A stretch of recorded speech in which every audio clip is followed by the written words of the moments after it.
Hello internets, my name is Father Casey and I have a question for you. Do you want to be a better human being? As a priest, I spend most of my time talking to Christians about how to be a better Christian, but I think that I have something to offer all people who just want to live better lives. For this video, I've come up with 8 rules that I live by. 8 things that define the way I think and talk and act in the world. While each one is obviously influenced by my life of faith and can apply to people of faith, there's nothing explicitly religious about any of them. These are simply rules for human life, things I wish that every person on Earth lived by. So, if that's something you're into, this video is for you. If you're not religious, no problem, you're not into the God thing, just ignore the 800-year-old garb and listen up. This is about becoming a better human. Number 1, question everything, especially your own ideas. Now, I know how this is going to sound right off the bat. Angsty, skeptical, nonconformist. The people who usually say this are either anarchists or conspiracy theorists, and I want nothing to do with either. No foil hats, please. Rather, what I mean is, think critically about something before you accept it.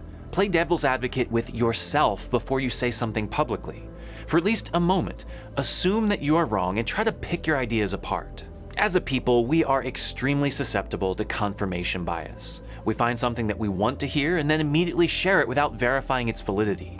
We dive right in, guns blazing, without considering that there might be something we're missing. Whenever I hear a new statistic, whenever a politician makes a major claim, really whenever I see any commercial, my first thought is, how is this wrong? What is being left out? How am I being manipulated?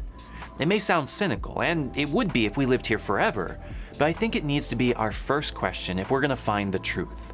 Before we can tie ourselves to anything, we have to poke holes in it. Truth stands up to scrutiny. If we can't find any, then maybe we're onto something. Number 2, always return the shopping cart. This might seem more like a pet peeve than an actual rule for life, but I think it's the rule that most fundamentally describes me. More than just one specific task, it's about doing the little things and realizing that your actions affect others. I'm a strong believer in what's called the broken window theory. Essentially, when there's a broken window, it tells people that this place is not cared for. There are no consequences for damaging property, and so invites others to break more windows. I believe that when you live in society, even the littlest things matter. Taking back the shopping cart, using your turn signal every time you turn, putting things in their recycling bin. Things that won't save the world in themselves, but are right to do regardless of whether people are watching. Who knows how your laziness might give license to someone else to be lazy, ultimately causing us to live in a society where no one cares about anything because we believe no one cares about anything. Set the example by doing the little things. Always. Number 3, recess is not optional. Now, admittedly, I am not an educator of little kids, and so there might be good reason to disagree with me on this, but I do not support taking away recess as a form of punishment, ever. Recess is not a reward for doing the real work, nor is it an extra add-on to the day. It is an essential part of human development, needed to help process information, clear the mind of stress, build creativity, bolster attention, and foster fellowship. Taking away does further damage to someone already acting out. It is, I believe, as important as any other thing they do in school. But this doesn't just apply to children. Adults need leisure too. As much as we see having fun and relaxing as a luxury, as guilty as we feel sometimes when we actually take the time to recreate, the reality is that this is an essential part of a healthy life. We need time to recreate, to literally recreate ourselves. It's why the Church Fathers spoke of it as odium sanctum, holy leisure, and why the Church insists that all people be allowed the freedom to do so free of work. Now, ideally, proper leisure is more than just idleness, scrolling through one's phone or playing mindless games, but hey, I'm not against that at some times either. We need time to step back and relax every day, no matter how we do it. Number 4, remember that you do almost nothing alone. This one is of particular importance if you were raised in the good old United States of pulling yourself up by your bootstraps. Oh, how we love our rugged individualism and self-sufficiency. Now, don't get me wrong, I love hard work and ambition. I love people who rise above their situations and do things the world has never seen. These people are heroes to me. What I absolutely loathe, though, is people who think that their success in life is 100% due to their own effort. This is nonsense. We are absolutely interconnected as a people. We live in a society with public works and relative safety. We learn from teachers and coaches. We rely on adults for at least the first 10 years of our lives to do just about everything for us. So, do not think for a second that you got to where you are because you worked hard. Please. If you are successful at anything, it is due at least in part to the fact that you have benefited from the work of others, past and present. Accepting that requires humility. It requires thankfulness. Most of all, it requires that you remember to pass on what you've received to others. Number 5. Moderation is great in moderation. As far back as the ancient philosophers, moderation has been heralded as an essential virtue for life. For them, it was the principle of subordinating one's desires for pleasure to the dictates of reason. One mustn't let their emotional or carnal desires lead one to excess in any direction. And as it's generally defined, I have no problem with that. Who am I to question 2,500 years of wisdom? What I have a problem with is equating the virtue of moderation with sticking to the middle. This is not a virtue in my book. It's called apathy. Being so lukewarm on everything that we never pour ourselves completely into something. When faced with something like abortion, systemic racism, physical violence to the defenseless, the Dallas Cowboys, things that are unequivocally evil and have no place in our society, there's no virtue in picking the middle ground and saying, well, I can kind of see things from both sides. No. Some things need extreme positions, firmly planted in a position without negotiation. When I say that even moderation needs to be taken in moderation, what I mean is that sometimes we do need to live in the extremes. There's a time for picking sides in a debate, for standing for the truth. Moderation is not an approach that fits every situation. In another sense, there's a time for fasting and there's a time for feasting. It's probably not great to eat 12 cookies or have 6 beers, but, there's a time and a place to let loose. That's a little bonus interpretation of this rule. Number 6, accept that normal doesn't mean better. Human beings have an incredible ability to believe that we are at the center of the universe. And it's completely understandable.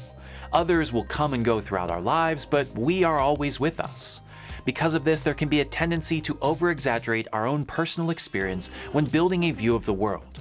Especially when we live around people who look and act just like us, it can be very easy to believe that what we think and what we do is normal, the way things should be as humans. This, of course, forgets that there are nearly 8 billion other people in the world, most of whom didn't grow up with our experiences, don't accept the same presumptions about life, and don't share our ultimate goals. Now, this is not to say that everyone is equal or that all values and experiences are good. As a society, we need to follow rule number 1, but it is to say that just because it is familiar to us doesn't make it right or better.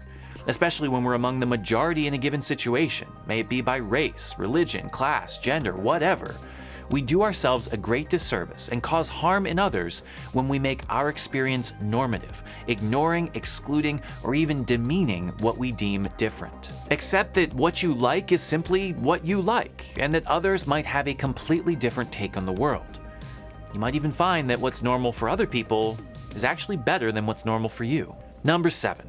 Hope for the future, but live in the present. Most people know that I'm a pretty goal-oriented person with high expectations of myself and others. I'm an idealist. I'm a planner. I have color-coded spreadsheets to plan upcoming videos and to coordinate a major summer road trip. I don't like to produce mediocre work, and I don't like to be unprepared, and so I think about things months in advance. But I'm also not a slave to those plans. I'm ambitious and can be a little intense, sure, but I'm also aware that things don't always go according to plan. I've learned enough times that sometimes something better comes along that no plan could have predicted. Sometimes what you thought was important 6 months ago isn't important now. Some will throw out the tired cliche that God laughs when we make plans as a reason not to think ahead, and I think that's foolish.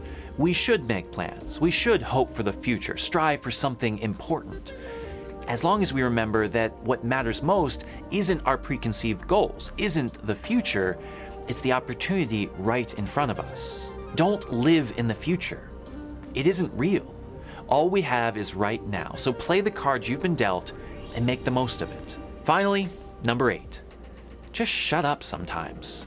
So many of us are doers. We're talkers. We're active people. We want to take control and get stuff done. I think that's great. I love people who take initiative and make the world a better place. But I also know that no one, not me, not you, has all the answers. If you're a religious person, you know that the wisest one on earth knows nothing compared to the least in heaven, but even if you're not, you've got to have enough humility to know that you don't have all the answers.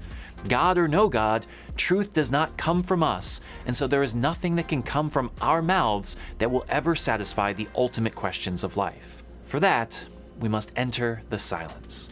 For some, it might be the scariest thing you ever do, but I think that every single person, even if you're not religious, even if you don't call it prayer, should spend 30 minutes in silence each day. 30 minutes of taking a step back, not trying to fix the world, not trying to leave your mark on it, not trying to teach or explain or share your opinion, but simply listening. What a world it would be if we just shut up for 30 minutes. Just let ourselves receive the moment as it is, rather than making it what we want it to be. Just imagine. So, there you are. What do you think? Good rules? Have any of your own? Let me know in the comments, and if you're new to the channel, be sure to check out some of my other content.